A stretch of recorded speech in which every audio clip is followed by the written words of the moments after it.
El despiste de la orquesta parroquial de Thomas Hardy. Sucedió el siguiente domingo a la Navidad, que terminó por ser el último en el que tocaron en la iglesia de Longpool, aunque no pudiesen entonces sospecharlo. Como tal vez sepa usted, señor Lacal, aquellos músicos eran unos maestros, casi tanto como los de la parroquia de Mellstock, que solían actuar dirigidos por los Dewey. Eso lo dice todo. La orquesta la formaban Nicholas, director y violín principal, Timothy, violista, John, violín tenor, Dan como serpentón, Robert al clarinete y el señor Nix al oboe. Unos músicos de primera y unos hombres sanos y robustos, todos los que tocaban los instrumentos de viento. Por ese motivo eran muy solicitados la semana de Navidad para actuar en bailes y fiestas porque, con igual destreza que interpretaban un salmo, podían improvisar una jija o un baile para marineros, hasta mejor aún si esto no implicaba una reverencia.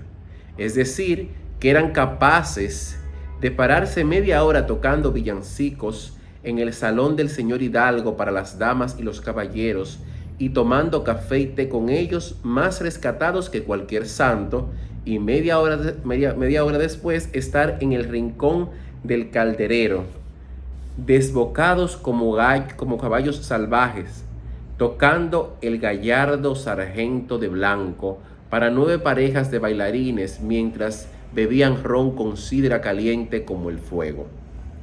Pues bien, aquellas navidades se la pasaron de juerga en juerga, noches tras noches, sin apenas dormir nada, y llegó así el domingo siguiente a la Navidad, su día más funesto. Hacía un frío que pelaba aquel año, y nadie podía parar sentado en la galería. La congregación, en la nave, abajo, poseía una estufa que caldeaba el ambiente, pero en la galería carecían de ella. En la misa de la mañana, cuando avanzaba el hielo a razón de unos 2 centímetros por hora, Nicholas dijo: «Por Dios, no puedo soportar este frío, estoy helado. Esta tarde debemos meternos algo caliente en el cuerpo, aunque nos veamos obligados a secuestrar a un rey y pedir un rescate».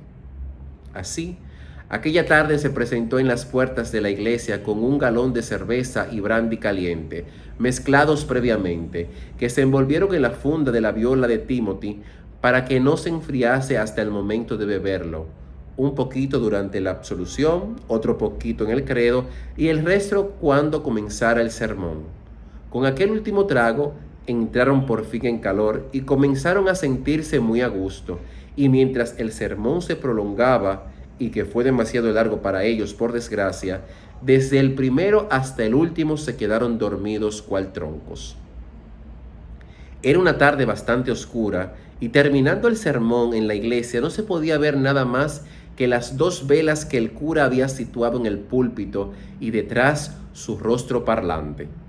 Concluido el sermón, el párroco anunció el himno vespertino, pero la orquesta no pudo responder a aquel llamamiento.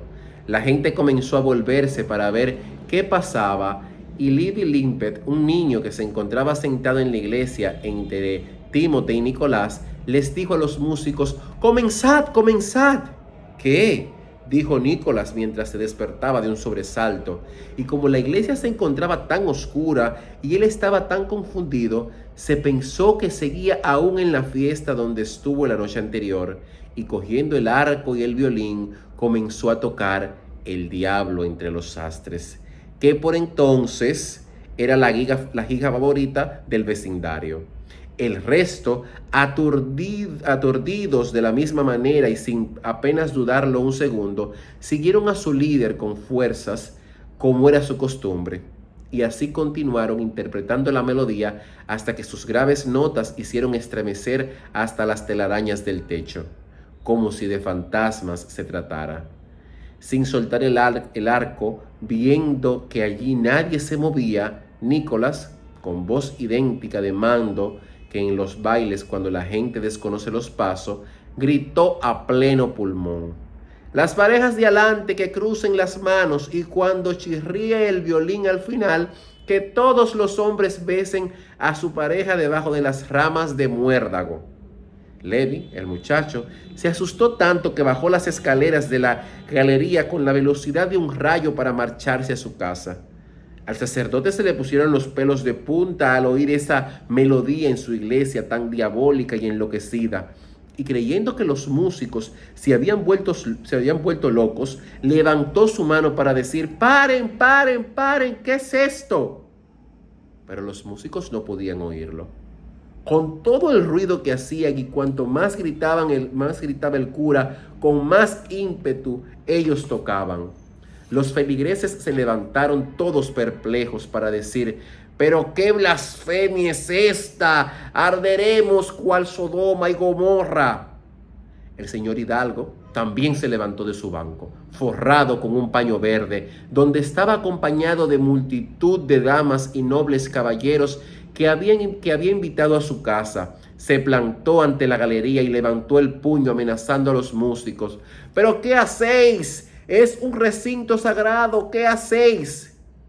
Y por fin lo oyeron los músicos y pararon de tocar. «Nunca se vio algo tan insultante y vergonzoso. Nunca», exclamó el señor Hidalgo, incapaz de dominar sus pasiones. «Nunca», recalcó el cura, que había bajado de su púlpito y se encontraba a su lado. «Ni aunque todos los ángeles del cielo», prosiguió el señor Hidalgo, que a pesar de ser un hombre malvado parecía estar de parte de Dios por una sola vez, «ni aunque todos los ángeles del cielo descendieran de la tierra, volveréis a tocar una sola nota dentro de esta iglesia, infames, después de insultar a mí, a mi familia, a todos los invitados, al sacerdote y a Dios Todopoderoso esta tarde». Así fue como aquella desafortunada orquesta entró por fin en razón y recordó el sitio en que se encontraba. Y fue digno de ver cómo Nicholas, Timothy y John se escabullían por las escaleras de la galería con sus instrumentos bajo el brazo, y el pobre Dan con el serpentón y Robert con el clarinete, encogidos todos como si fueran unos bolos. El párroco tal vez hubiese podido perdonarlos al enterarse de lo acontecido, pero el señor Hidalgo nunca jamás los perdonaría. Aquella misma semana encargó uno de esos órganos de manivela, capaz de tocar 22 nuevos salmos, dotado de un mecanismo tan precioso y particular que, por enorme que fuese la propensión al pecado de su instrumentista, de él no podían salir más que salmos. También contrató un hombre muy respetable para que accionase la manivela, y como ya se ha mencionado, los músicos no volvieron jamás a tocar en la iglesia.